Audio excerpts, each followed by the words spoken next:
আমাদের দাঁতের মূলত তিনটে হার্ড টিস্যু থাকে, একটাকে আমরা বলি এনামেল, ডেন্টিন, আর একটা হচ্ছে সিমেন্টাম।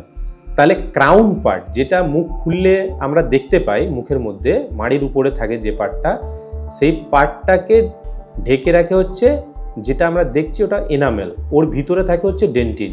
তাহলে যখন পর্যন্ত ক্যাভিটি শুরু হয়ে এনামেলে থাকে আমরা বুঝতে পারি না, কিন্তু যখনই সেটা এনামেলের লেয়ার ভেদ করে ডেন্টিনে যায় তখন আমাদের হালকা শিরশিরানি শুরু হয়। তখন যদি কোনো পেশেন্ট আমাদের কাছে আসে তাহলে তার জন্য আমরা ফিলিং করে দিই। আর যদি আরও অ্যাডভান্স হয়ে যায় ক্যাভিটি, তখন হচ্ছে পাল্প চেম্বারে চলে যাবে, তখন সাংঘাতিক ব্যথা হয় এবং এই ব্যথাটা অনেক সময় রাতে পেশেন্ট ঘুমোতে পর্যন্ত পারে না, আমরা নকটার্নাল পেন বলি। তো তখন কিন্তু পেন কিলার, অ্যান্টিবায়োটিক এবং রুট ক্যানাল ট্রিটমেন্ট ইত্যাদি লাগে। ফলো করুন সংবাদ প্রতিদিন ডিজিটাল।